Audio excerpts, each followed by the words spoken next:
Boa noite a todos, a paz de Cristo. Uma alegria estar com vocês, uma alegria poder repartir do pão sagrado da palavra e servi-los na mesa do Senhor. Que tempo precioso. Eu não sei você, mas eu já queria largar tudo e ir para o quarto orar. Meu Deus, tem hora que alguma coisa que a palavra de Deus vai produzindo dentro da gente, eu fico dentro de mim assim, eu vou voar. Vira para o irmão ao seu lado, faz a melhor cara de crente que você puder. Fala, papai vai te pegar de jeito esses dias. Glória a Deus. Glória a Deus. Glória a Jesus. Guto, muito obrigado por nos inspirar e nos ativar. Tem mais, Deus tem mais para nós. Amém? E quando a gente fala que tem mais, a gente tem que crer que é muito mais. Não é pouco mais, é muito mais. Muito feliz, pastor Janduí, acho que não fiz nada errado da última vez para o senhor ter me chamado de novo, né? De poder voltar e estar com vocês e servi-los nesse tempo. Feliz por rever amigos queridos, né? O Guto, o Manuel, o Clóvis apareceu, o Jamal, velho companheiro de guerra. Fico até constrangido de pregar com o Jamal sentado, mas acho que eu não vou trocar de lugar não, vou pregar constrangido mesmo. E antes de compartilhar a palavra, eu só queria encorajar aqueles de vocês que têm fome para continuar crescendo no conhecimento da palavra de Deus, das coisas de Deus. Tem um texto de Provérbios que ele mexe muito comigo, Provérbios 18, verso 15. Ele me motiva há muito tempo, espero que te ajude. A Bíblia diz: o coração do sábio adquire o conhecimento, e o ouvido dos sábios procura o saber. O conhecimento e o saber não vem por download gratuito, não vem por osmose, né? Esse negócio não funciona. Você tem que procurar, simplesmente tem que ir atrás, né? E além de toda a dedicação ao estudo da palavra, eu tenho sido muito enriquecido aprendendo também com outros por meio da literatura cristã. Eu acredito nessa ferramenta. Por conta disso, trouxemos aí 2 materiais que você pode adquirir aí no final da reunião. Não tem muita coisa, mas eu acredito que se você for rápido, dá para sair com algo. Há alguns anos atrás, acho que foi em 2021, Kelly, minha esposa Kelly e eu publicamos juntos esse livro, Como Flechas, preparando e projetando os filhos para o propósito divino. Um manual bíblico sobre criação de filhos com uma ênfase em encaminhá-los a viver o destino profético. Eu sempre digo, né, a maioria dos crentes, não escrevemos esse livro pensando só nos que já são pais. Aqueles vocês solteiros que ainda estão orando para casar. Você que está naquele versículo, eis que estou à porta e bato. Se alguém ouvir a minha voz e abrir a porta, né? Porque eu digo para a moçada da nossa igreja que a melhor hora de se preparar para o casamento é antes de casar, não depois. Melhor hora de se preparar para criar filhos é antes de tê-los, não depois, né? Então a gente tem que correr à frente e não atrás. E você também, que os anos já foram passando, você já migrou para outro versículo, que é o do desespero: que vem a mim, de modo nenhum lançarei fora. Já está aceitando qualquer coisa, né? Para você também. Então quero encorajar vocês. Um dos ensinos mais preciosos que temos a oferecer ao corpo de Cristo está nesse livro. E a publicação mais recente, quando eu estive aqui ano passado, estava terminando de escrever esse aqui, A Cultura do Jejum. Aliás, preguei sobre a importância do jejum, né? O papel que ele terá nessa preparação final de um grande mover, de uma grande colheita. E nós temos dentro do livro o acesso gratuito a um curso online, que resume todo o livro. Cada um dos 12 capítulos viraram 12 aulas, e nesse curso tem também muitas conversas práticas com o médico que tem me acompanhado nos últimos anos em muitos jejuns prolongados, né? A gente tem no livro, Deus me deu uma palavra no final de 21, antes do início do ano passado, que eu deveria estudar sobre jejum como eu nunca fiz na minha vida. E eu decidi revisar não só os textos bíblicos, a teologia, a história, mas a fisiologia do jejum. E a gente tem dado muita orientação prática. Só o que você vai economizar em comida já vale o investimento do livro. Sem sombra de dúvida, não tem como você perder com isso. Então fica aí o encorajamento para que vocês façam o investimento no final. Glória a Deus, glória a Jesus. Vocês estão prontos para um pouco mais? Antes de compartilhar a palavra que eu tenho para repartir com vocês, eu sinto algo vindo muito forte no meu espírito. Talvez não sirva para uma pessoa só. Muitas vezes nós analisamos ter ou não ter fé só na perspectiva dos extremos. Olhamos para aquela pessoa que não tem nada de fé, olhamos para aquela pessoa que tem toda a fé possível. E não imaginamos que muitas vezes tem gente transitando aqui no meio. Ele nem é o incrédulo total, mas também não é o crédulo total. Né? Por exemplo, o pai daquele menino endemoniado que os discípulos não puderam expulsar, quando Jesus jogou a batata quente para ele, diz, a responsabilidade de crer é sua, porque ele olha para Jesus e diz, os seus discípulos não puderam expulsá-lo. Se o senhor pode, Jesus olha para ele e diz, se podes, tipo para cima de Moá. Jesus diz, tudo é possível que crê. E diz, não joga para cima de mim como você fez para cima deles, a responsabilidade de crer é sua. A resposta daquele homem é fantástica. Ele olha e diz, Senhor, eu creio, ajuda a minha falta de fé. Todo dia alguém falou, pastor, ele não é bipolar? Eu falei, não. Ele decidiu crer. Tem gente que olha só a metade vazia do copo. Eu acho que naquele momento falou, eu creio, mas o copo não está cheio. Ajuda a encher. E muitas vezes nós tomamos uma decisão mesmo não tendo tudo. Às vezes nossa fé, ela está ali meio parcial.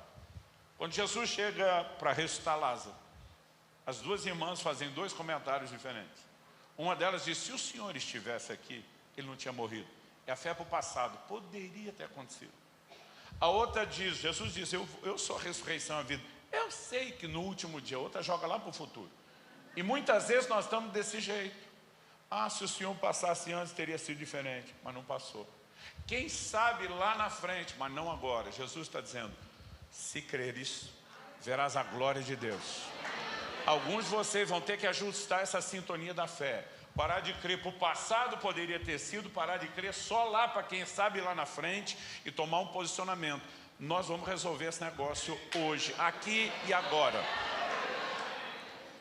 Eu creio de todo o meu coração, né, que Deus está provocando alguns com a descarga sobrenatural para que você levante, posicione e tome aquilo que é seu.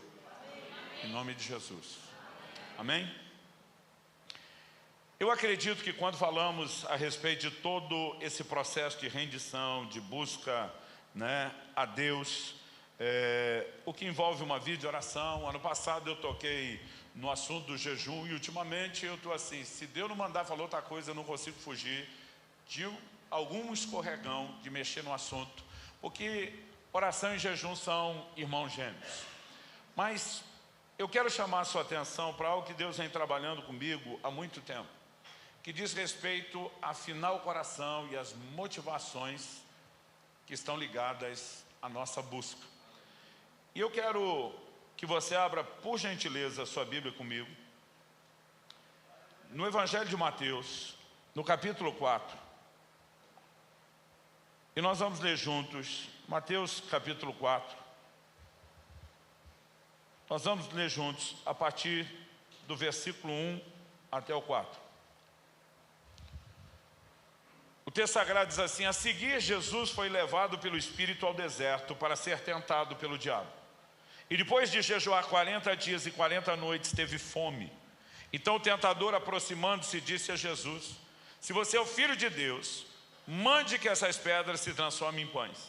Jesus, porém, respondeu, está escrito, o ser humano não viverá só de pão, mas de toda a palavra que procede da boca de Deus.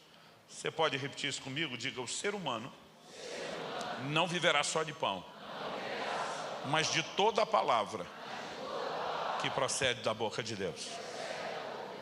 Só mais uma vez, o ser humano não viverá só de pão, mas de toda a palavra que procede da boca de Deus. Ao olhar para esse texto, eu confesso que durante muito tempo eu entendi ele de forma errada. primeiro lugar, a Bíblia diz que Jesus foi guiado pelo Espírito ao deserto.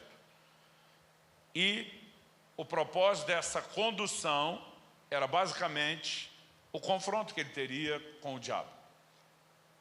Mas eu creio que o mesmo Espírito que o guiou ao deserto, o guiava nas outras coisas e o guiou a esse tempo de jejum. Durante muito tempo eu achava que essa tentação descrita no início dessas 3 que nós podemos chamar das últimas, porque Lucas 4,13 descreve esse final assim: acabadas que foram toda sorte de tentações. Jesus não recebeu apenas 3. Essas talvez foram o desfecho. Mas na menção da primeira dessas últimas 3, eu sempre achei que o diabo estivesse tentando Jesus para ele quebrar o jejum antes da hora. Mas a Bíblia claramente diz que depois de jejuar 40 dias, 40 noites, ele teve fome. A fome vem depois do jejum ter sido completo. Então a tentação não era para quebrar o jejum. Nós já vamos tentar entender o que é que aconteceu aqui. Em primeiro lugar, eu quero que você entenda essa fome. Essa fome que Jesus sentiu não é o que você sente quando pula 1 ou 2 refeições. O que você sente é um desconforto, porque o seu corpo está habituado a receber alimentos nas horas certas e ele se condiciona muito rápido. Segundo, a fonte de energia que o meu e o seu organismo precisa, ela vem, da glicose, do carboidrato que nós comemos. Quando você não come, falta energia. O que é que seu corpo faz? Vira uma chave e vai buscar uma fonte alternativa, glicogênio, armazenado no músculo e principalmente no fígado. Só que essa sua reserva de glicogênio, ela dificilmente vai durar mais de 3 dias. Então, no máximo 3 dias, seu organismo vai virar outra chave para oferecer energia alternativa. E o seu corpo vai entrar num processo que os médicos chamam de cetose.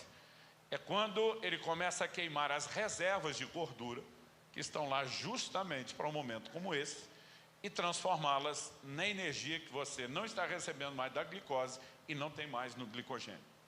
A partir desse momento, é quando nós falamos que o jejum deixa de ser tão desconfortável, porque a fome vai embora, porque você vai trocar o alimento externo por um interno.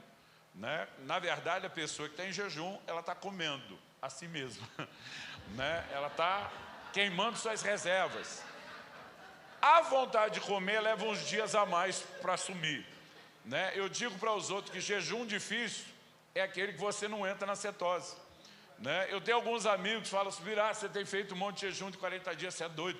Eu fiz um comendo uma vez por dia, eu quase morri. Eu falo para eles: e se eu falar que o seu comendo uma vez por dia é mais difícil que o meu?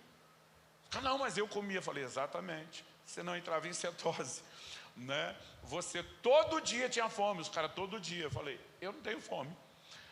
Então, algo que nós precisamos entender esse processo. Agora, quando a Bíblia diz que Jesus teve fome, está falando da fome real. Significa que as reservas de gordura acabaram. E aí o corpo vai entrar no processo de inanição, que é consumo de tecido vivo. Gente, isso é mais desesperador do que a gente possa imaginar.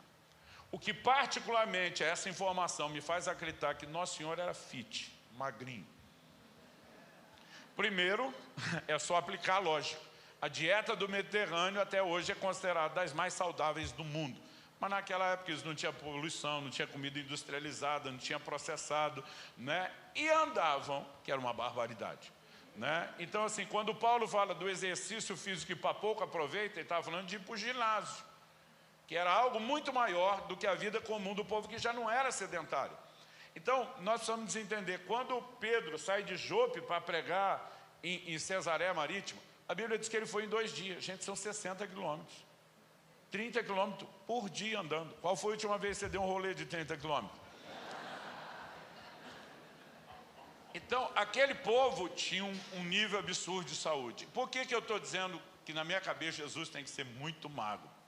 Porque eu já fiz vários jejuns de 40. Eu nunca tive fome, porque aqui tem reserva, meu amigo. Então, para ele ter tido fome, ele realmente deveria ser assim, bem enxuto, muito pouca gordura no corpo, para o estoque ter durado, acabado com os 40 dias. Então, no momento que ele encerra o jejum, e ele está de fato no limite, qual é a tentação de Satanás? Não é sobre comer ou não comer, é o meio de acesso rápido à comida. E quando a proposta vem, se você é o filho de Deus, transforma as pedras em pães, o que o diabo queria é que ele fizesse o processo inverso, subsistindo na forma de Deus. Ele não teve o ser igual a Deus, algo ao qual deveria se prender, diz Filipenses 2, se esvaziou, assumiu a forma humana. Ele vive nessa terra como homem.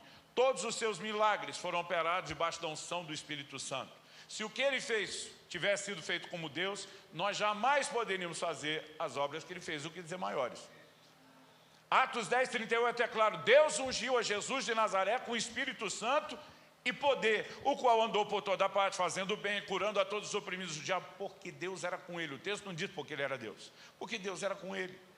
Então a legitimidade de Jesus ser o nosso substituto era ele se conduzir como homem. E o diabo estava tentando pressioná-lo a agir como Deus naquele momento. Transforma as pedras em pães. A tentação dizia muito mais respeito a acelerar o acesso à comida do que quebrar o jejum, porque o jejum já estava cumprido. O que talvez poderia deixar alguns de nós até com a guarda baixa, dizendo já está tudo resolvido. Para mim não é coincidência que o último Adão, Cristo, comece sendo tentado na mesma área que o primeiro Adão cedeu. Comida. E a resposta do Senhor Jesus é o que tem que nos fazer pensar.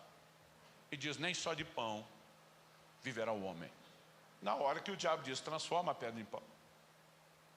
E pensa num cara que queria pão. Pensa num corpo que estava gritando por glicose, por energia. Naquele momento ele diz, o homem não viverá só de pão, mas de toda a palavra que sai da boca de Deus. Ele está dizendo, diabo, o primeiro Adão trocou a palavra pela comida. Você acha que eu vou cair nessa? Tem fome pelo pão natural aqui? Tem. Num nível desesperador que a maioria dos seres humanos não conhece. Ele diz, mas dentro de mim tem uma fome maior do que essa, pelo pão do céu. O tema da minha mensagem hoje é uma pergunta, fome de quê?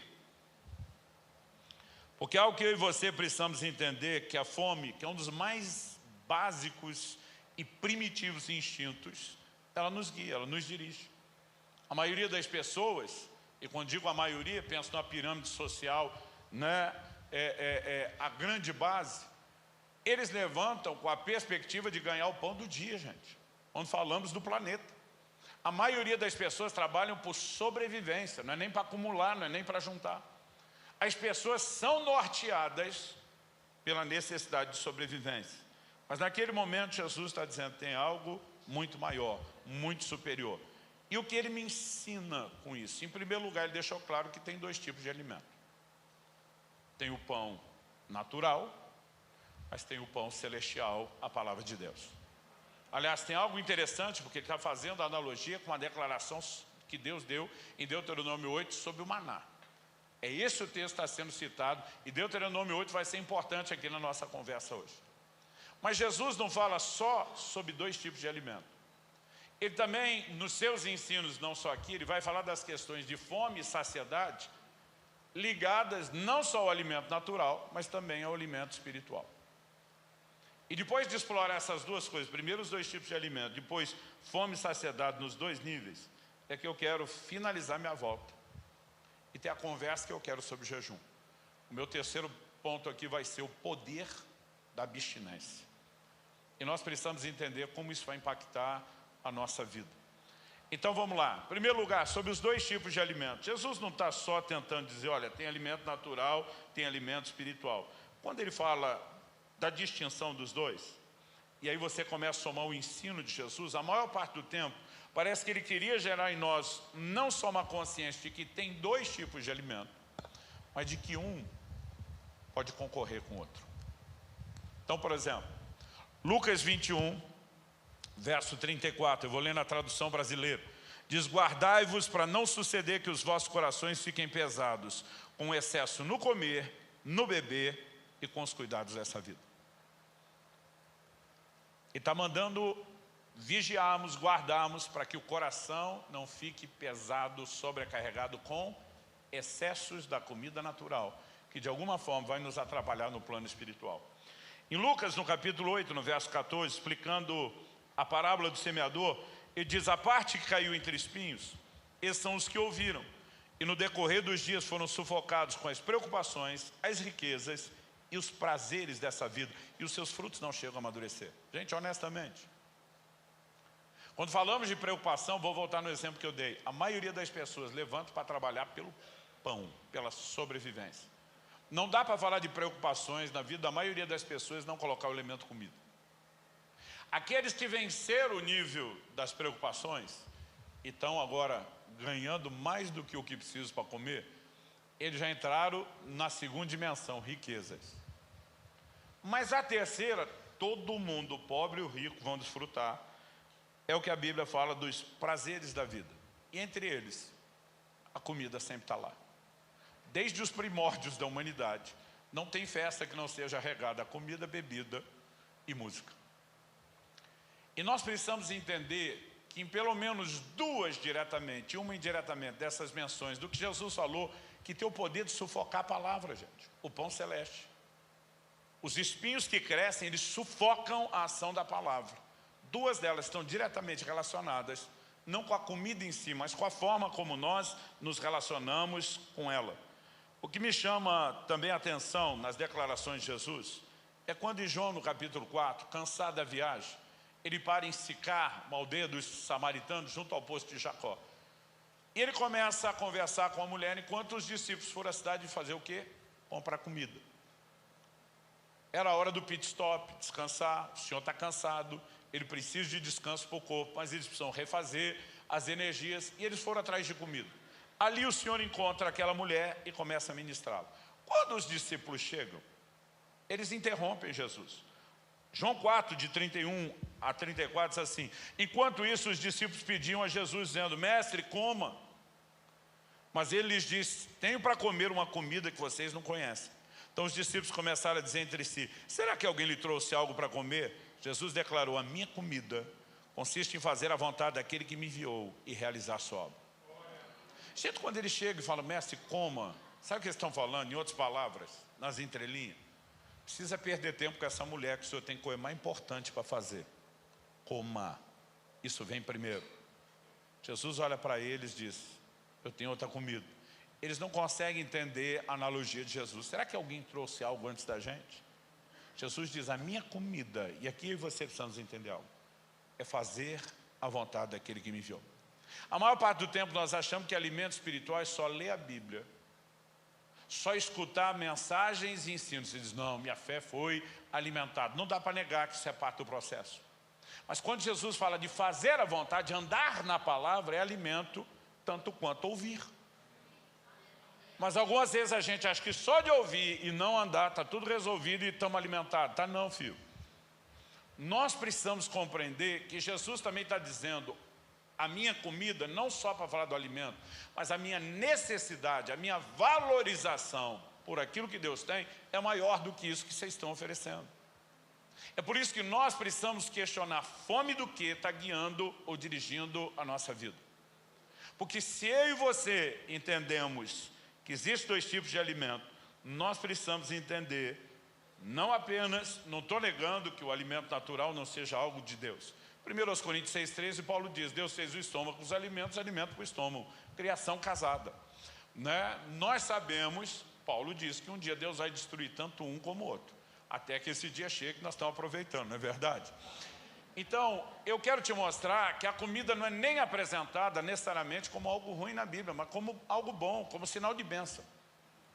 Então, eu não quero dizer que o alimento é um problema, mas a forma de relacionar com ele pode se tornar um problema.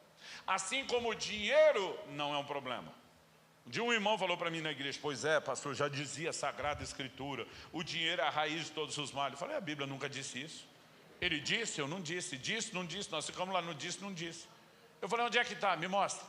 Ele, tem um texto aí, se o senhor me ajudar a achar. Eu falei, eu te ajudo a achar para mostrar que você viu errado. Aí fui para 1 Timóteo 6, 9 e 10. Falei, é esse aqui? Porque o amor ao dinheiro é a raiz de todos. Mas ele está aí. Falei, não, aqui diz que o amor ao dinheiro é a raiz, não o dinheiro. Aí ele, qual a diferença? Falei, criatura, a diferença é gigantesca. Porque tu pode não ter dinheiro e ter amor ao dinheiro. Aí, além do miserável estar quebrado, lá no sul a gente diz, mais quebrado que arroz terceira, naquele estado de tão endividado que se chama a mulher de meu bem, o banco confisca. E o cara, além de quebrado, tem a raiz de todos os males. Por outro lado, o Salmo 62:10 diz o quê? Se as vossas riquezas aumentam, não ponhais nelas o coração. Uma frase que eu nunca esqueci, de um livro do Reagan, ele diz, errado não é o crente ter dinheiro, é quando o dinheiro tem o crente.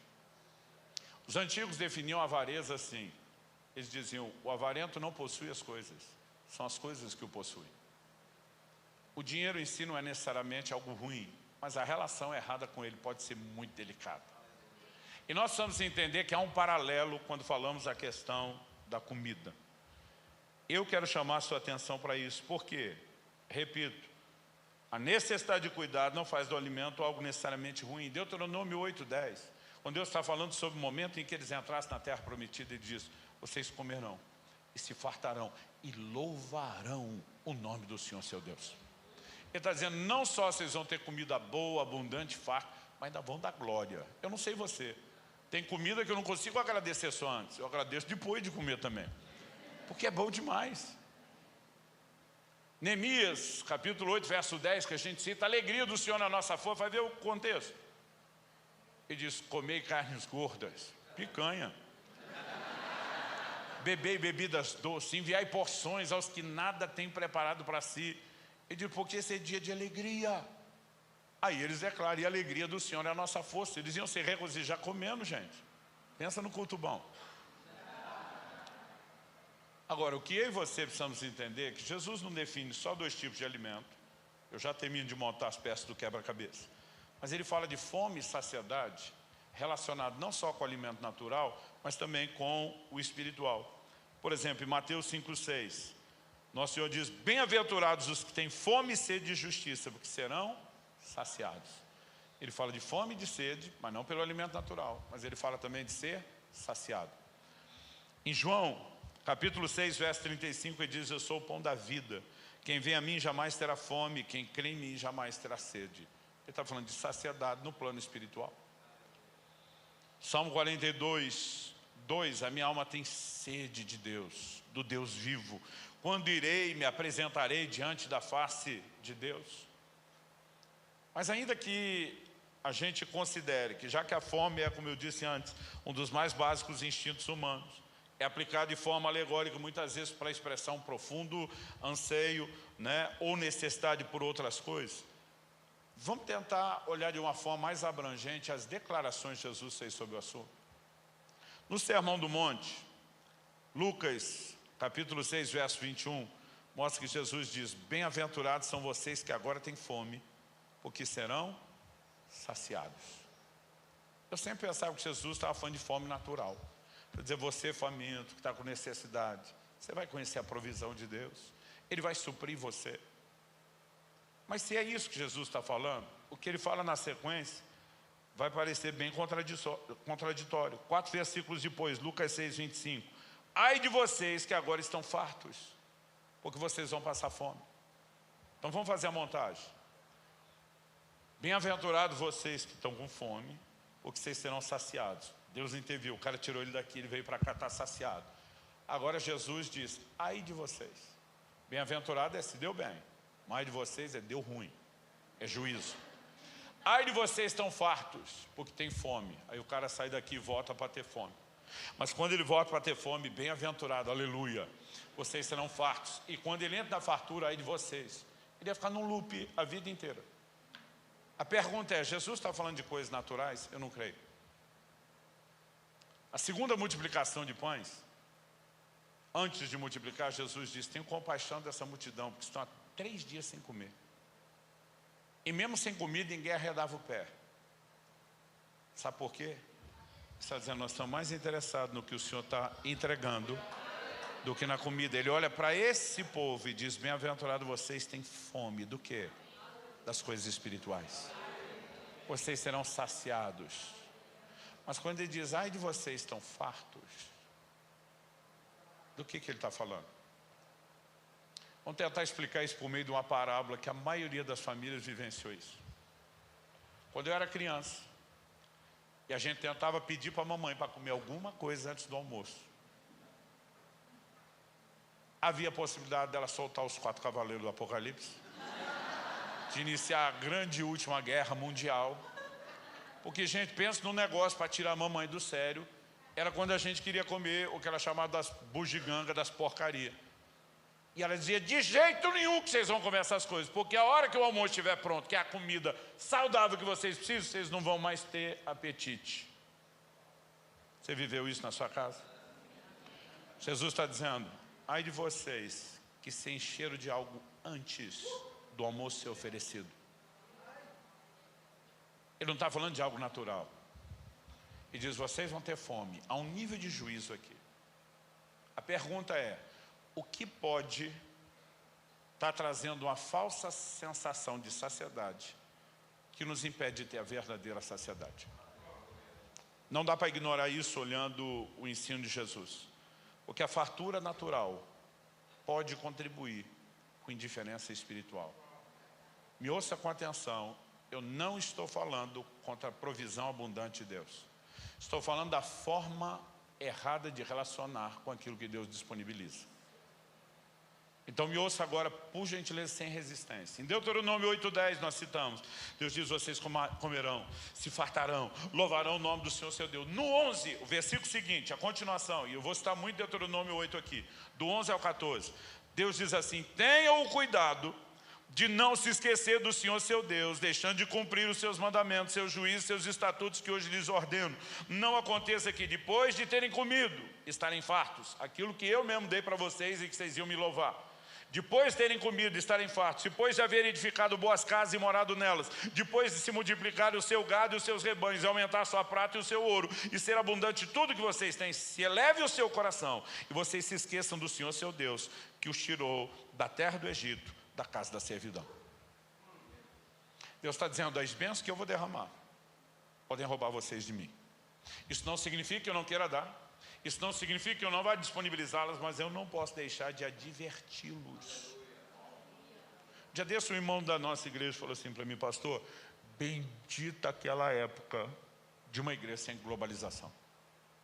Eu falei, como é que é? Ele falou, pastor, eu sou de uma época que a gente só ouvia o pastor da gente na igreja da gente. Hoje, em dias de globalização e internet, nós ouvimos de tudo. Ele diz, vem muita coisa boa, mas pastor, vem muita porcaria. E tem ênfase, tem hora que eu não consigo mais saber quem está certo. Eu falei um exemplo. Ele falou, pastor, o senhor sabe que eu amo a pregação e ensino da fé. E tem hora que eu estou ouvindo os pregadores de fé e eu fico lá. É meu, eu quero tudo, se quiserdes me ouvir, descobrireis o melhor dessa terra. E eu enlouqueço. Daqui a pouco eu ouço uns caras batendo e dizendo, cuidado, que essas coisas vão te afastar de Deus. Eu penso, será que Deus é bipolar? Ou um está certo, um está errado? Eu falei, na sua opinião, quem está certo, quem está errado? Eu falei, eu acho que os dois estão certos, os dois estão errados. Ele falou, como assim? Eu falei, os dois estão certos por pegarem porções bíblicas. E os dois estão errados porque acham que a porção dele anula do outro. Quando, na verdade, a palavra de Deus concorda entre si. Eu falei, na mesma Bíblia você vai ver Deus fazendo promessa e na mesma Bíblia fazendo advertência. Você não tem que escolher.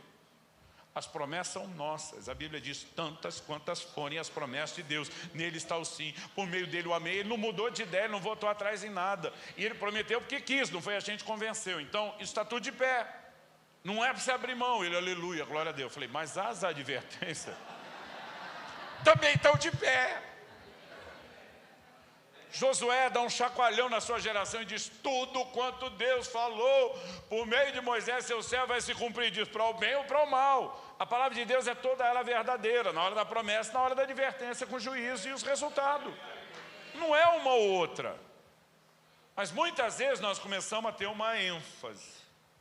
E às vezes o pêndulo balança tanto para arrumar o que estava errado, que nós começamos a descompensar. Deixa eu ser honesto com você, pelo menos no meio que eu vivo, que crê, prega e vive essa consciência de provisão.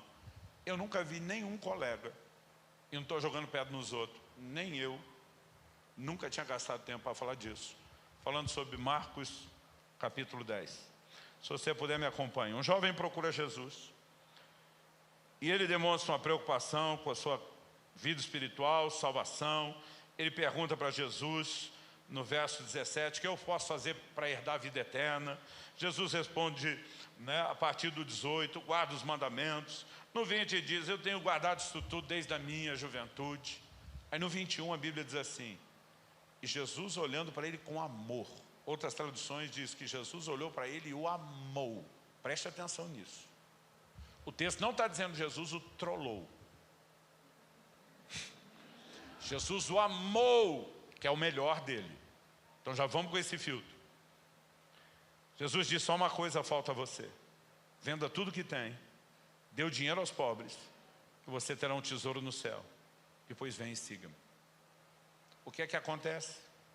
O 22 diz, ele, porém, contrariado com essa palavra, retirou-se triste, porque era dono de muitas propriedades. Jesus, que não deixava a bola quicando, não perdia uma oportunidade de aproveitar a didática do momento. Verso 23 diz, Jesus olhando ao redor disse aos seus discípulos, como é difícil para os que têm riquezas entrar no reino de Deus. Os discípulos ficam meio sem entender. Verso 24 explica, os discípulos estranharam essas palavras, mas Jesus insistiu em dizer-lhes, filhos, como é difícil entrar no reino de Deus. É mais fácil um camelo passar pelo fundo de uma agulha do que um rico entrar no reino de Deus. Então eles ficaram muito admirados, dizendo entre si, sendo assim, quem pode ser salvo? Jesus olhando para eles disse, para os seres humanos é impossível, contudo não para Deus, porque para Deus tudo é possível. Então Pedro começou a dizer, eis que nós deixamos tudo e seguimos o Senhor. Tipo, não somos nem o cabeção aí não. Jesus respondeu, em verdade lhes digo que não há ninguém que tenha deixado casa, irmãos e irmãs, mãe, pai, filhos ou campos, por minha causa e por causa do Evangelho, que não receba já no presente 100 vezes mais casa, irmãos, irmãs, mães, filhos, campos, com perseguições, e no mundo por vir receberá a vida eterna. Vou parar para considerar o que é que Jesus está tentando explicar aqui. É inegável o que ele diz a respeito de uma dificuldade do rico entrar no reino de Deus. A pergunta é, qual é a origem dessa dificuldade? Não é Deus que dificulta. Romanos 2,11 diz que ele não faz acepção de pessoas. Então Deus não está olhando para o rico e dizer, você se consolou, se divertiu na vida terrena, o pobre que sofreu, agora eu vou melhorar a vida dele e você não precisa de mais. Não é Deus. Então, de onde vem a dificuldade? É evidente que se não é Deus, quem dificulta a entrada no reino é o próprio rico. Vamos por eliminatória, por questão lógica. Até porque Jesus deixou clara a diferença entre dificuldade e impossibilidade. Quando ele fala de dificuldade, os discípulos já imaginam impossibilidade. Não, desse jeito ninguém pode ser salvo. Ele diz, ei, para o homem impossível, para Deus possível. Então Deus não só não dificulta, não estabelece a dificuldade, como ele diz, eu sou o Deus da impossibilidade. Eu levo qualquer um a superar a dificuldade. Então ele está dizendo, o problema não é comigo, nem falta de boa vontade ou de poder da minha parte. Então, com esse esclarecimento, a pergunta é, por que muitos ricos têm dificuldade? Vamos voltar na parábola de querer comer antes do almoço.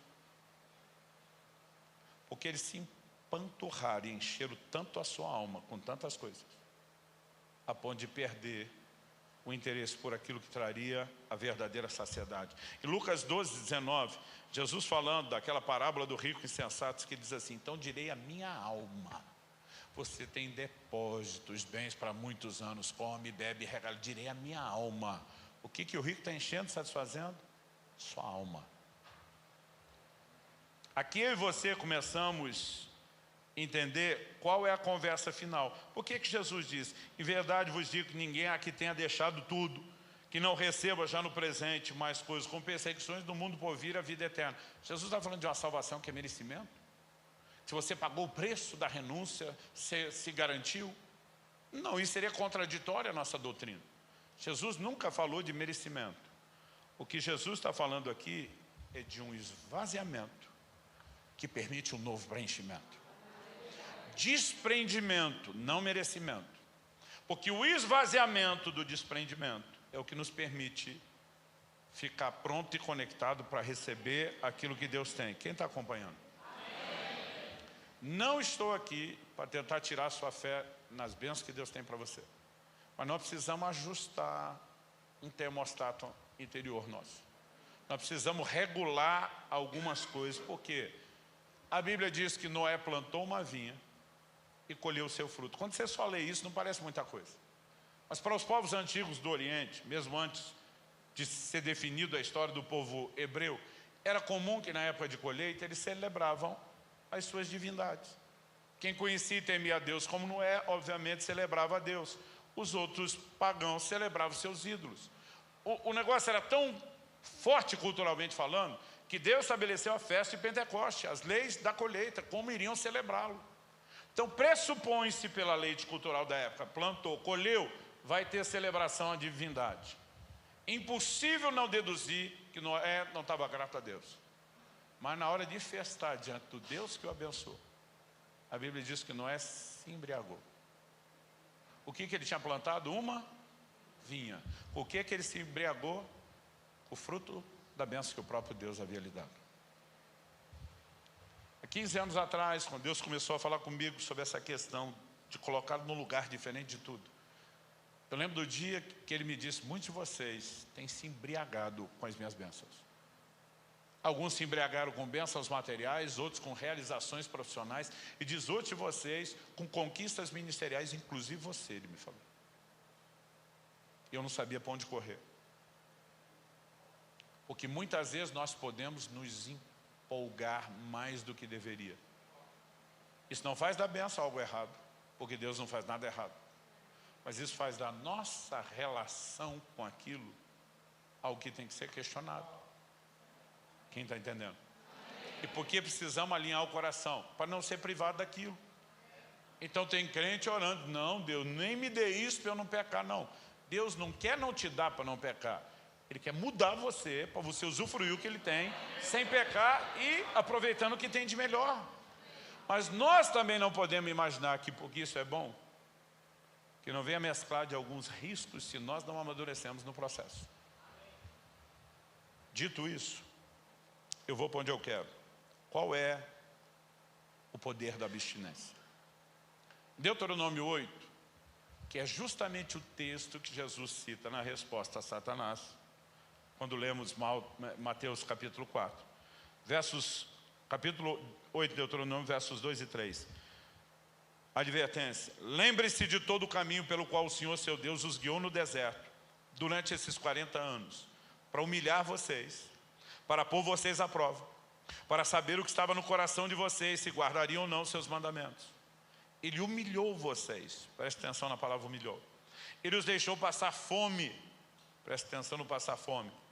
Ele os sustentou com maná, outra ênfase, que vocês não conheciam, nem os pais de vocês conheciam. Para quê? Para que um indicativo de propósito. O que ele fez tudo? Humilhou, deixou passar fome e deu maná.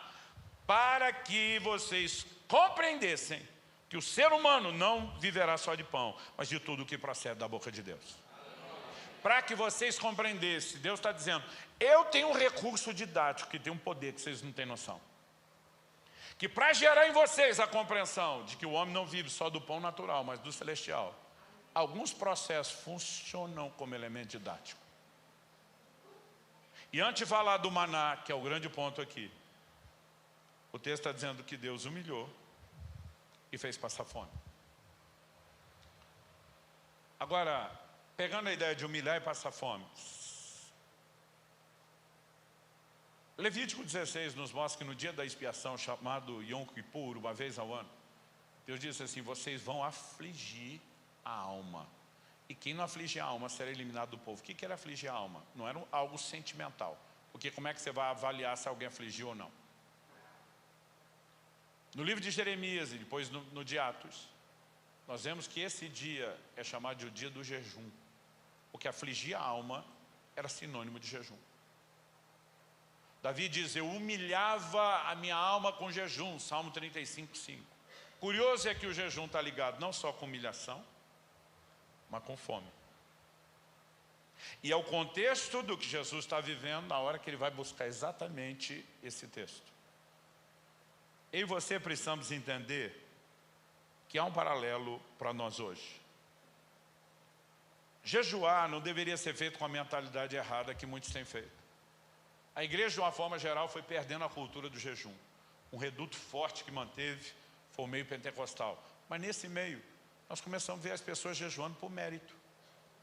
Não, você tem que pagar o preço, tem que fazer por merecer. Gente, isso é contrário à doutrina. Eu não estou dizendo que eu e você não precisamos de alguns níveis de renúncia para avançar no processo, mas não é. Eu conheço pregador que ele é assim, não jejuar, Deus não vai usá-lo. Aí você tem outros que vão para o extremo. Não, jejum é mérito. Eu digo não, eles estão fazendo por mérito, jejum não é mérito. Mas a turma está fazendo errado. Eu digo, então você faça certo. Jesus diz, quando jejuar, não faça como os hipócritas. Não é porque alguém está fazendo a coisa certa do jeito errado que você para de fazer o certo. Então vamos fazer do jeito certo. Então, jogando fora uma ideia errada de mérito, o que é que você precisamos entender e resgatar sobre o jejum? O jejum tem um poder de lidar conosco e nos ajudar a compreender algumas coisas. Aqui eu quero que você entenda, comer não é errado, o alimento é visto como bênção, e na Bíblia o alimento não é só para sustento, é para deleite. Quando falamos da provisão, Deus também normalmente não quer mandar só o que a gente precisa. Aliás, a Bíblia diz o que antes de converter roubava, agora trabalha fazendo com as mãos o que é justo para que tenha o suficiente para si e socorrer o necessitado. Tem crente orando para Deus dar o que ele precisa. Se Deus der só o que você precisa, você não pode fazer nada por ninguém. Então você precisa de mais do que o que você precisa para transbordar na vida de outros. Então provisão financeira também deveria ser abundante. E podemos falar de outros níveis de deleite. Quando Deus cria o primeiro casal e bota lá no Éden, vamos pensar em Adão e Eva antes da queda, eles tinham plena comunhão com Deus, gente. Plena. E o Salmo 16:11 diz, na tua presença, a plenitude de alegria, e a tua destra, delícias perpetuamente. Mas mesmo ele tendo plena comunhão com Deus e o mais profundo e poderoso nível de alegria, Deus olha para o homem e fala, eu não tenho problema que você tenha outros tipos de alegria. E Deus diz, vocês podem comer de todas as árvores do jardim. Gente, se o alimento fosse só para subsistência, Deus podia ter feito um fruto só, com a mesma cor, com o mesmo sabor, com o mesmo cheiro. E o resto da vida a gente só ia repetir aquilo, com todos os nutrientes, não precisava nem comer outra coisa. Mas ele caprichou. Ele fez todo tipo de cor, de sabor, de cheiro, de textura, frutas sazonais. Quando acaba a estação, você fica torcendo para ela chegar de novo e poder ter acesso àquilo. O que é que Deus está dizendo? Eu não tenho problema que você tenha outras alegrias. Ele diz, mas esse limite você não vai passar. Porque quando você quer entrar num lugar que te dá uma alegria que rouba você da minha, aí deu ruim. O homem está em plena comunhão com Deus, mas Deus diz, eu quero que você tenha comunhão com o semelhante. E decide criar a esposa. Deus está dizendo, eu não tenho problema que você tenha outras alegrias. É só não desconectar de mim. Então mesmo quando falamos do casamento, o sexo que é a tribulação para o solteiro, para se resguardar, é presente e deleite de Deus para os casados que tinham que estar vivendo em avivamento dessa área. Paulo diz em 1 Coríntios 7 que tem que ter avivamento, é para o fogo ficar aceso mesmo. Agora, preste atenção, todas essas coisas que são listas para o crente, há momentos em que nós precisamos dar uma pausa nelas. Não porque elas são erradas, mas porque uma consciência demasiada delas nos rouba a consciência de algo mais sublime e elevado. Então preste atenção. Jejum, na Bíblia, a palavra traduzida como jejuar, nestil. Ne é um prefixo de negação. Estil é comer. Então a palavra jejuar significa não comer. Eu estou dizendo isso porque no nosso tempo, jejum, a palavra jejum virou sinônimo de abstinência. Então você está lendo uma matéria esportiva e vai ler lá, determinado time está em jejum de títulos, é o caso do meu. Determinado jogador está em jejum de gols, porque virou sinônimo de mera abstinência. Mas na essência do conceito bíblico era abstinência de alimento. Eu estou fazendo esse comentário porque eu vejo o crente falando, estou em jejum de rede social, não tem nada errado. Desde que isso seja um complemento do jejum bíblico e não um substituto. Porque tem crente que a vida inteira jejua as outras coisas, mas não que devia. Outro dia um amigo nosso falou assim, não pastor, estou num propósito aí, eu estou já há 20 anos num jejum. Falei, que você está jejuando? Lagosta. Eu falei, eu também. Está fora do padrão do poder de comer toda hora. E que jejum é esse, criatura? Mas é inegável que a Bíblia fala de outras abstinências além da alimentar. Então, Números 30, que era o capítulo da lei dos votos, falava de votos que as pessoas fariam, com os quais elas iriam afligir a alma. Eles iam deixar de lado coisas preciosas, prazerosas. Não é porque a gente não pode ter essas alegrias, mas é porque naquele momento daquela pausa, eles queriam cultivar uma outra consciência. Dá para entender a diferença? Aí você vai perceber que o jejum envolve comida, mas envolve outras coisas que podem preencher a alma. Por exemplo, 1 Coríntios capítulo 7, verso 5, Paulo diz que a única justificativa para o casal cristão casado, hoje em dia a gente tem que explicar tudo bem direitinho, dar uma pausa no momento de intimidade, é quando os dois, de comum acordo, decidem juntos o quê? Se dedicarem à oração. Significa que no dia a dia do avivamento o casal cristão não pode orar? Não, não é isso que a Bíblia está dizendo. Mas dedicar, entrar no lugar mais fundo. Entrar no lugar diferenciado. E às vezes para entrar numa outra percepção dos deleites espirituais, você precisa dar uma pausa em certos deleites. Eu estava conversando com o pastor Janduí antes da reunião. E um homem de Deus me fez uma pergunta no ano passado que me fez refletir bastante.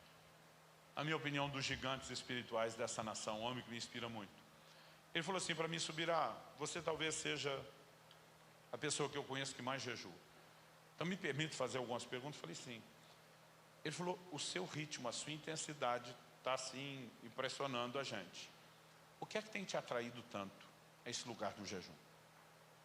Eu sei que pode ter um como, mas tenta definir aquela coisa que destaca. Falei: pastor, se o senhor me perguntasse isso anos atrás, minha resposta seria rápida e direta. Eu ia dizer: o anseio pelo sobrenatural. Eu queria romper, eu queria ver o mover, eu queria ver o sobrenatural. Eu falei: e eu sou grato a Deus que o jejum foi uma chave de acesso, somado à oração, às outras coisas. Eu falei: mas hoje, quando o senhor me pergunta, eu não tenho nem necessidade de pensar muito. Hoje, a minha fascinação pelo jejum é a capacidade de perceber, como nunca antes, os deleites espirituais. Ele falou: me explica isso. Eu falei: te explico. Com uma parábola. Falei: quando você está muito tempo sem comer, seu organismo limpou, seu paladar refina de um jeito que é assustador. Então, por exemplo, coisa que jejuadores de tempo prolongado recomendam, de vez em quando, você colocar limão na água. As pessoas falam assim: água não tem sabor. Quem jejua discorda. Tem muita diferença de sabor. Você pega um pH alto, o gosto, quando você está com o paladar sensível, é bem salobro, né? Tem água que tem gosto metálico, até pela presença de mais minerais na água. Tem muita diferença. E o paladar fica tão sensível que tem hora que você tem dificuldade. Você vai beber uma água, a água está ruim. Aí tem gente que fala: água ruim e você com sede. Então, uma dica é colocar limão. Não vou encher você com as coisas técnicas, melhora o pH da água, do sangue. Mas nessa de botar o limão, eu estava num desses jejuns prolongados e fui com um grupo de pastores para o restaurante, porque eu não queria perder a conversa, todo mundo falando de Deus, da palavra, do mover de Deus, né? E eu fui junto. Então eu pedi, os caras: não, você não vai comer? Eu falei: não, gente, hoje vai ser um banquete, hoje vai ser água com gás com limão. Falei: para quem está jejuando é banquete. Eu ainda brinquei com eles. E pedi para o garçom: você me traz um limão espremido? Claro. Daqui a pouco ele voltou, ele botou um copo tão grande. Normalmente a turma traz um dedinho, dois ali, às vezes num copo até menor. Mas um copo tão cheio de limão, eu olhei aquilo e pensei: ele errou. Ele entendeu errado. Ele deve ter achado que eu pedi uma limonada, porque era muito limão. Então eu peguei, dei uma bicadinha e provei. Eu achei aquilo tão doce. Falei: amigo, você entendeu errado, eu só queria o limão espremido, não a limonada. Ele falou: não, isso aí é limão espremido. Eu falei: não, isso aqui está doce. Ele falou: de jeito nenhum. Eu vi o cara da cozinha espremer os limões. Isso é limão puro. Eu provei de novo, falei: está doce. O cara: não pode. O pastor do outro lado da mesa na minha frente passou a mão no copo: deixa eu provar. Quando ele provou, ele fez uma cara de azedo, falou: pelo amor de Deus, Subirá, isso é limão puro, não tem nada de doce. Eu pensei: eu estou ficando louco. Peguei de novo, bebi: está doce. Ele pegou, bebeu de novo: está azedo. No fim, todo mundo entrou no tiratema, eu quase fiquei sem limão. E todo mundo queria provar. E todo mundo fazia a mesma cara de azedo. demorou para cair a ficha e eu lembrar. Falei, é o meu paladar que está percebendo a frutose do limão, o doce do limão, que ninguém mais percebe. Então, por exemplo, café sem açúcar, que todo mundo reclama que é amargo, fica tão doce, quando você está jejuando muito tempo, que, por exemplo, para mim, chega a ficar enjoativo. Aí, eu falei, pastor, agora imagina eu nesse estado, e uns dias depois, eu estou num outro grupo, que quando termina o almoço, um dos pastores pega uma salada de fruta, e ele começa a encher aquilo de leite condensado. Eu falei, pastor, eu queria voar por cima da mesa no pescoço dele. Eu queria gritar com ele, não precisa colocar essa desgraça do leite condensado, a fruta é doce. Mas eu lembrei que durante muito tempo eu botava a desgraça do leite condensado. Porque quando você está consumindo muito açúcar, você perde a capacidade de perceber. E depois, quando você para, e depois do corpo passar a limpeza, você consegue perceber o doce, que a maioria está lá, mas a maioria não está percebendo. Quando eu terminei a história, já estava balançando a cabeça, tipo, entendi. Falei, pastor, a coisa mais empolgante para mim tem sido a capacidade de perceber os deleites espirituais. Eu digo, isso tudo sempre esteve aqui? E eu é que não percebia? Qual é o poder da abstinência? Essa pausa em coisas que enchem a nossa alma e não são necessariamente ilícitas nem pecaminosas. Elas às vezes nos dão a capacidade de restaurar o paladar e a percepção de coisas mais elevadas. Quem está acompanhando? Agora, quando esse processo começa a acontecer, a oração deixa de ser um peso, uma obrigação, uma determinação. E você começa a dizer, eu não preciso de outra coisa além disso. Eu já vi crente orando para Deus dizendo, se o Senhor não me der uma casa nova, eu não vou ser feliz. E fico, na tua presença, a plenitude e a alegria, e o Senhor não me é suficiente? Por que o homem consegue trocar as alegrias? Não é consciente, mas ele está tão saturado dessas bugigangas, dessas porcarias que come antes do almoço, que quando chega aqui, ele perdeu a capacidade de perceber e de ser atraído. E qual o problema? O problema que nós muitas vezes não entendemos é que há uma moeda no reino de Deus. Pastor, moeda. O senhor está falando de transação financeira, sim. Isaías 55, verso 1. Ah, todos vocês têm sede, venham às águas. E vocês não têm dinheiro, venham, comprem e comam. Sim, venham e comprem, sem dinheiro e sem preço, vinho e leite. Vocês não têm dinheiro, ele não está dizendo venha para pegar de graça no 0800 na faixa. Ele diz vem comprar, mas não tem dinheiro. Ele diz, pois é, sem dinheiro, sem preço, mas vai comprar. Como é que você compra sem dinheiro?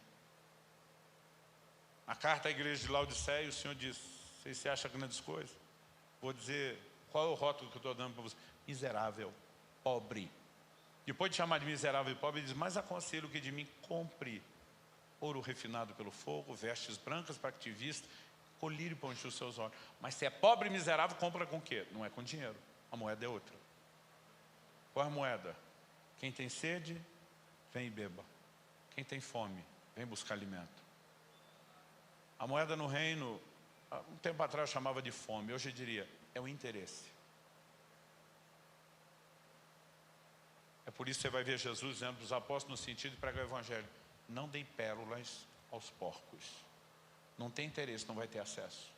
Isaías 44:3, derramaria água sobre o sedento. Para quem que Deus vai dar água? Para quem valoriza a água, para quem vai aproveitá-la, para quem não vai desperdiçá-la. Agora, se nós somos a geração da bênção, da provisão de tudo isso, intoxicado com essas coisas, que começamos a perder o interesse nele, onde é que nós vamos com toda essa bênção? O resultado é ficar sem ela? Não, o resultado é desintoxicar o propósito para poder aproveitar isso, sem comprometer aquilo. Então me entenda, é muito fácil a gente transitar entre extremos. Alguns anos atrás, eu acho que isso foi 2012, se eu tiver errado, 2011. Um dia eu estava orando, foi 2012. Eu lembro que eu tinha 39 anos. E eu falei para minha esposa, falei, meu amor, eu já vou te avisar já, 11 anos antes. que até meus 50 anos de idade eu vou comprar uma Harley Davidson. Ela falou, por quê? Eu falei, não sei, todos meus amigos vão chegando aos 50 a comprar Harley, deve ter um motivo. Já vou me programar para isso, vou botar no planejamento financeiro. Ela olhou para mim e falou, por que espera até os 50? Por que não com 40? Eu falei, mulher, tu é de Deus, hein? Eu fui precoce em outras coisas, eu posso ser na motinho também. E a gente riu daquilo, porque era uma conversa sem nenhum plano, nenhum propósito, ficou nisso. Só que uns dias depois eu estava orando e o Espírito Santo falou comigo, você tem sacrificado mais do que eu te pedi. Eu quero que você viva mais. Eu falei, como é que é? Ele diz, viva mais. Você está sacrificando muito mais do que eu pedi. Eu falei, pera. O senhor está falando das coisas naturais. Estou com crédito. Aí já sei o que eu quero. Lembrei da conversa com a minha esposa. Falei, então me dê uma motona. Não motinha, motona. Mas tem que ser dessas custom, ajeitada, grande. E falei que venha com ela um seguro, porque eu não, seguro celestial. Que eu não tenho mais idade para ficar caindo, trombando, batendo. Eu falei, mas não me dê o dinheiro, me dê a moto. Porque se o senhor der o dinheiro, vai para missões. Eu não tenho nem coragem de gastar nisso. Mas se o senhor der a moto, eu vou ficar tranquilo. Passa um tempo, um estranho que eu não conhecia da nossa igreja me procura e diz, eu não sei o que o senhor andou falando com Deus, mas Deus mandou eu te dar uma moto. Eu falei, é. E eu, que moto? Ele falou, uma motona. Ele falou, pastor, a Bíblia diz que Deus ama o que dá com alegria. Ele falou, eu quero que o senhor saiba que eu não estou dando com alegria, não. Eu falei, não. Ele falou, não. Ele falou, falei para Deus, se é para dar, vou dar para o meu pastor, não para o pastor de outra igreja que eu não conheço. Aliás, fui levar para o meu pastor, ele não quis. Falou, criatura, primeiro eu não quero isso, não preciso disso. Deus não te mandou dar para subir lá? Sim, vá e obedeça a Deus, ele tem os motivos. Além de que eu não quero esse negócio. O pastor falou, eu nem andar de moto ando e não tenho plano. Aí ele falou assim, vim meio contrariado. O senhor andou orando por isso? Falei, andei, eu posso te contar a história. Aí ele ficou mais consolado. Gente, e a mulher até hoje tira onda. Ela disse que a partir daquele dia eu acordar, Curitiba tem mais chuva do que sol. Ela disse que eu acordar, a primeira coisa era puxar a cortininha da janela e ver como é que estava o clima. Eu não sei dizer quanto tempo eu falei em língua em cima daquela moto. Porque eu dizia, não vou perder minha conexão com Deus. Mas pensa num brinquedinho de gente grande que eu gostei. Aí nós vamos criar a doutrina do Deus tem que ficar mimando a gente. 2016, 4 anos depois. Nós estávamos no desafio de uma reforma do novo templo, do novo auditório que íamos. E Deus me disse, eu quero a moto. Falei, tu tá de brincadeira. Agora que eu gostei dela, ele falou, bem por isso.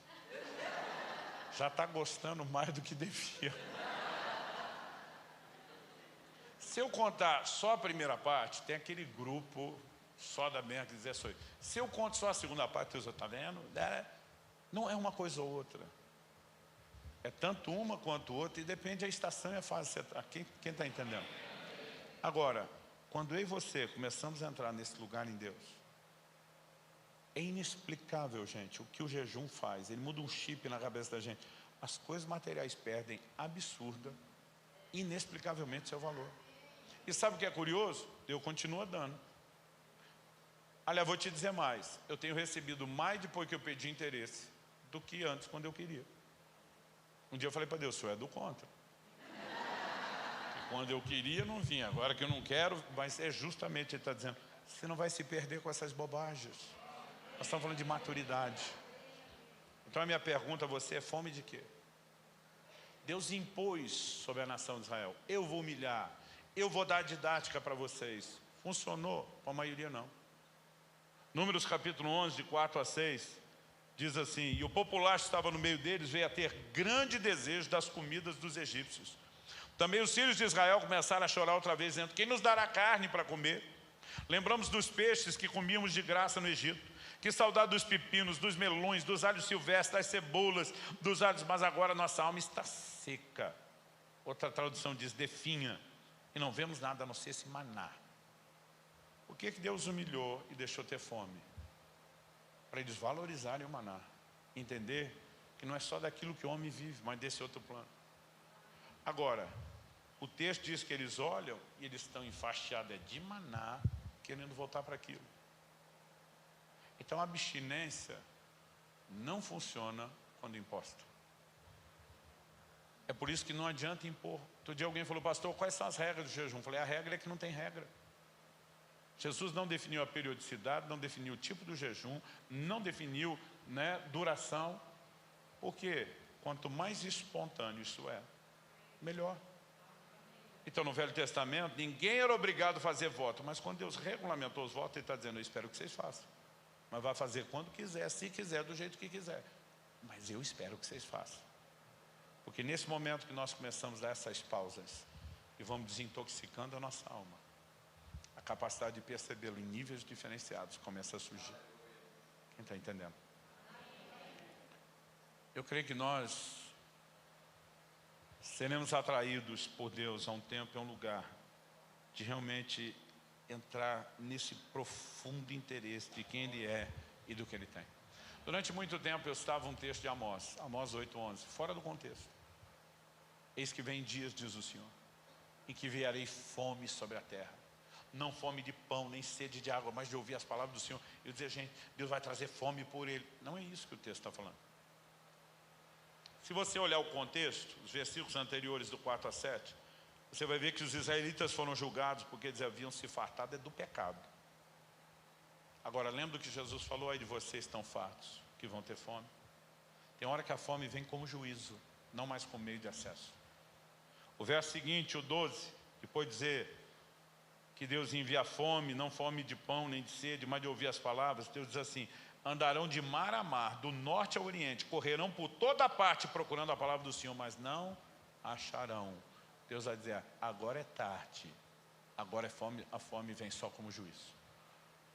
Que Deus nos livre de entrar num lugar onde a gente só descubra a importância daquilo que não possa mais ser desfrutado. Que nos ajuda a saber transitar com maturidade entre essas coisas. Pastor, o senhor quer comida? Quer a provisão abundante? Quer o avivamento no casamento? Mas não quero viver só aqui, quando a Bíblia diz que aqui tem uma plenitude de alegria e delícias, delícias. Há uma doçura nesse lugar que a maioria de nós está perdendo a capacidade de sentir. E o jejum terá um papel importante, não só na ativação do poder, das conquistas. Interessante que ele vai liberar até aquelas coisas, quanto mais a gente se desprende delas, melhores candidatos nos tornamos a receber de Deus, sem que haja concorrência. Vamos ficar em pé para parecer que está acabando?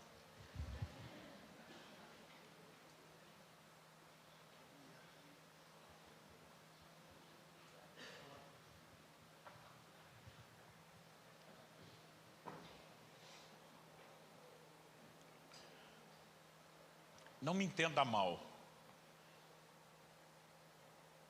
Eu tenho passado a vida inteira obcecado pelo sobrenatural, pelo mover de Deus. O homem foi criado para viver nesse lugar. Ele é satisfeito quando entra nesse lugar. Sabe alguma linha fina entre você ficar só no lugar da bênção e você, além disso, sem descartar nada disso, entrar no lugar onde você desfruta melhor o abençoador? Aí você olha para aquela igreja do livro de Atos, perseguida, às vezes privada de alimento, de roupa, de coisas básicas, de liberdade. Esse povo continuava feliz. Porque qualquer alegria nessa esfera natural aqui era um plus, era um efeito colateral. A essência deles estava aqui. A maioria dos crentes hoje não sobrevivem a uma traição, não sobrevivem a um divórcio, não sobrevivem a uma bancarrota financeira. Eu fico me perguntando que tipo de fé nós estamos construindo. Por que não existe mais a capacidade não só de dizer, ainda que a figueira não floresça, o produto oliveiramento, mas dizer, eu me alegrarei no Senhor, porque o que nos preenche não são essas coisas. O que vem, amanhã pode ir. O que foi, amanhã pode voltar. Essas coisas são transitórias, são temporais. Mas o que nós temos aqui, a um nível tão extraordinário, de realização, de prazer, que a igreja precisa descobrir isso. E Ele quer que a gente se perca nesse lugar.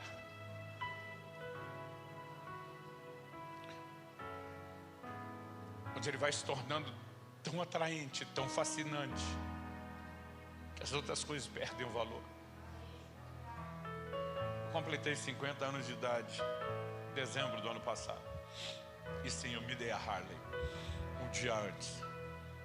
Minha esposa falou, tá feliz? Eu falei, não. Ela falou, como é que é? Isso é a moto do seu sonho. Eu falei, isso é só uma moto. Eu falei, eu estou na crise do Eclesiastes, tudo é vaidade. Não condeno. Estou tentando manter tudo que eu de vez em quando falo para Deus. O Senhor me mandou viver mais, lembra? Eu fico tentando até me justificar. Eu falei, Kelly, eu estou em crise. Ela falou, qual a crise? Eu falei, amor, teve coisas que a gente quis a vida inteira e não podia. E nós estamos vivendo um momento de tanta colheita, que hoje eu posso tudo que eu queria, mas não quero mais. E sabe, é curioso isso. Porque houve uma fase na minha vida que muitas conquistas não eram algo só espiritual. Tinha algo muito de encher a alma, de realizar, de sentir importância naquilo. Gente, eu não sei explicar o que tem acontecido.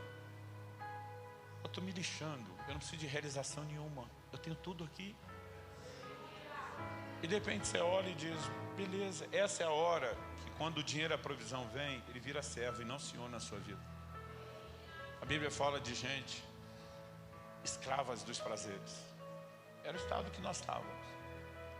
Só que aí Timóteo fala de um outro nível, que já não é mais o não crente, escravo do prazer.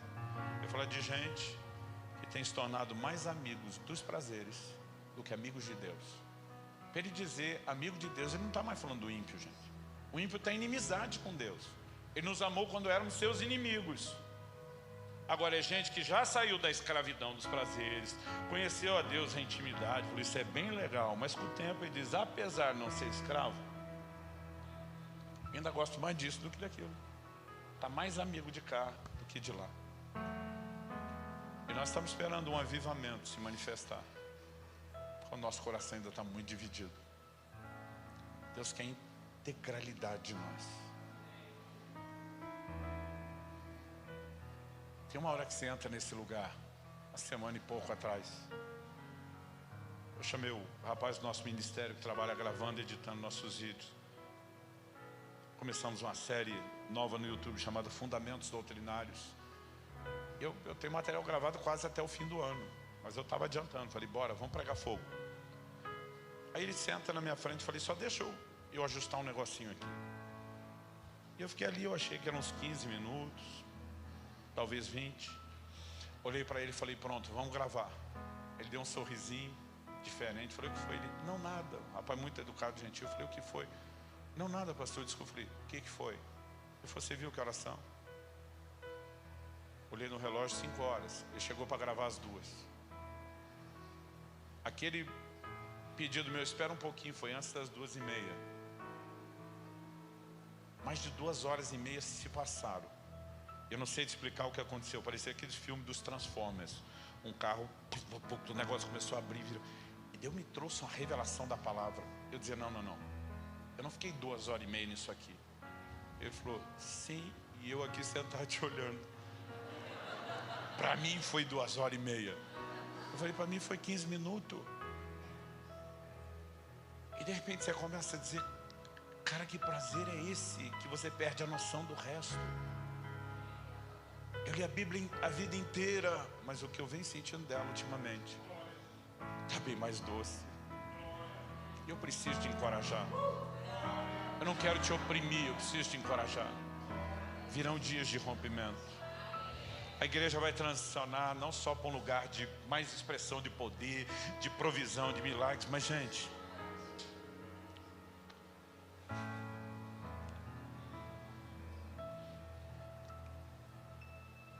quando a Bíblia diz que é o mais formoso entre os milhares, não é essa beleza física, é uma coisa tão fascinante, tão atraente. E tudo que Ele quer é que a gente pegue o caminho de volta com interesse. para resgatar o interesse, nós vamos ter que desintoxicar um pouco. Espírito Santo, a palavra foi comunicada de acordo com a tua direção. Estou ciente da limitação, tanto para comunicar como para recebermos a tua palavra. Mas essa é a hora que confiamos que o Senhor fará algo mais. E nos levará não só a um lugar de um entendimento espiritual mais profundo, mas de um rompimento. Nós queremos ser mais amigos de Deus do que dos prazeres. E nós clamamos por essa capacidade de sondar o coração, questionando fome de quê? O que está norteando a nossa vida? Nós queremos resgatar a cultura do jejum, Aleluia, aleluia. as práticas de abstinência, com a mentalidade certa e correta, sem nos privar permanentemente de tudo aquilo que o Senhor concede, mas ao mesmo tempo despertando a sensibilidade do coração. Isso não é algo meramente humano, nós precisamos do Senhor, da tua graça, do auxílio do teu Espírito, do teu toque. E eu oro pelo teu sopro de vida nessa hora. Que aquele sentimento de saudade possa encher o coração de muitos. Saudade do lugar secreto. Saudade dos encontros íntimos e profundos. Saudades da sensibilidade à tua pessoa e não só ao teu mover. Fala com Deus do seu jeito, da sua maneira, com as suas palavras. Deixa que o Espírito Santo te envolva, te enche, te restaure, te renove.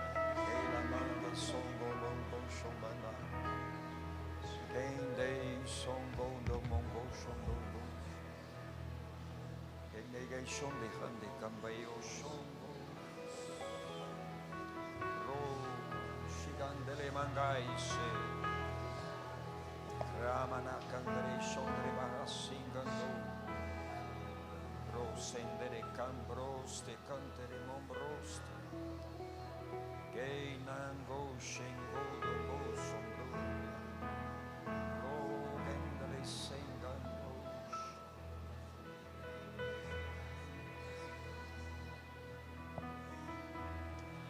Abraço corra maieshi, umbro samanaye charabranda. Celebronde, iriamo si amanaya celebro sikitiriabro, era manaya suyela naye rondo,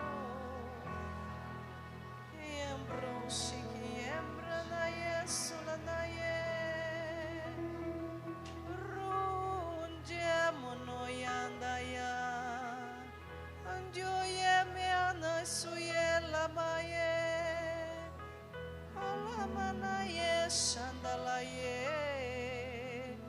omanayan suyandelia manaye chalayendu, ayaye chalaye chelekaye, lakashielaye chalaye laye. Loya churia toria cheleya so andaye suriaye chalaye hosaye chalayo yondo yasuye laya tika onaya su andayo sulada yendalas tiki dombrunga anaka solanda Henderiandolo mastikia jolo yaya suyenda. Mamastikimbro. No vrandaya shandara. Nesha. Nosha.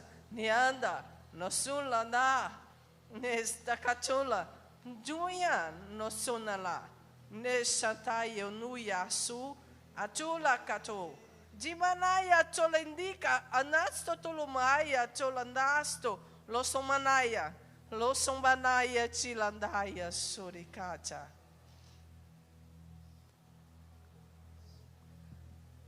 No meu reino há delícias e prazeres, rios que fluem do trono, cheio de vida, cores.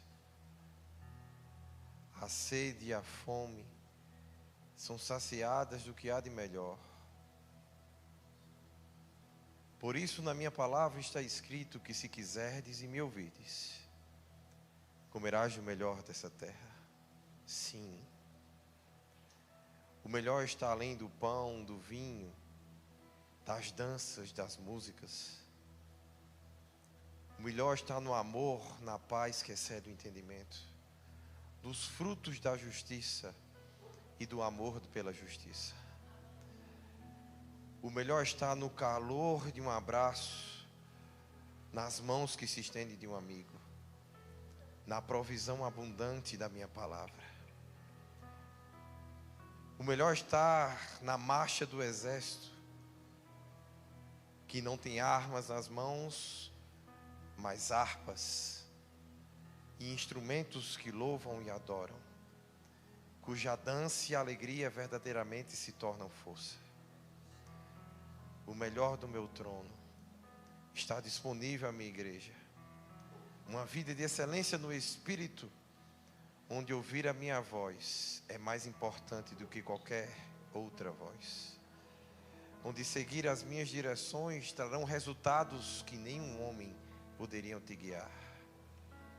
Filho meu, inclina os teus ouvidos às minhas razões. Não deixe que o teu entendimento sobrepuje a minha vontade. Deleita-te no meu caminho e submeta-se à minha palavra. Cristo muito breve do céu virá, pois prometeu e jamais falhará. Oh, que alegria, que glória será quando Jesus regressar.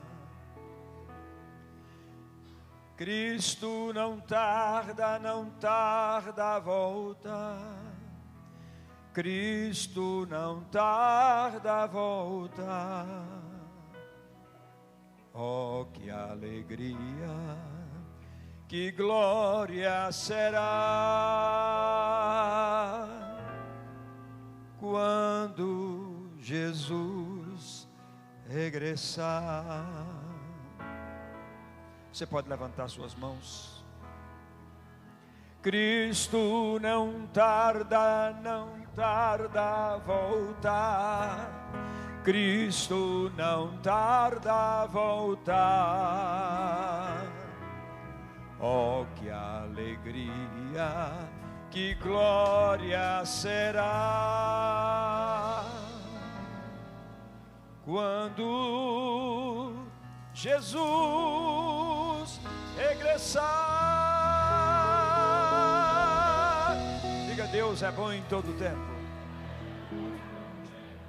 Ele é bom em todo tempo. O Espírito Santo estava me fazendo fazer uma leitura enquanto o ministro estava pregando. E a leitura foi tão forte para mim, quando ele falava de um lugar do natural e de um lugar do espiritual. E a minha leitura pelo Espírito foi que, na verdade, o que Deus quer é que tenhamos vida, que estejamos vivos, porque a legalidade do homem estar no estar vivo, ter um corpo. A nossa legalidade é o nosso corpo aqui na terra. Eu posso falar todas as línguas, interpretar línguas, ter todos os dons, mas morto, perco a legalidade de estar aqui. Porque a legalidade de estar aqui é ter um corpo. Sem ele, a obra de Deus não pode ser feita. Então o que Deus nos falou nessa noite, a leitura veio para mim, eu quero vocês vivos. Vocês podem ter essa porção e podem ter essa, mas vocês precisam estar vivos. Por isso o equilíbrio. Bendito seja o nome do Senhor.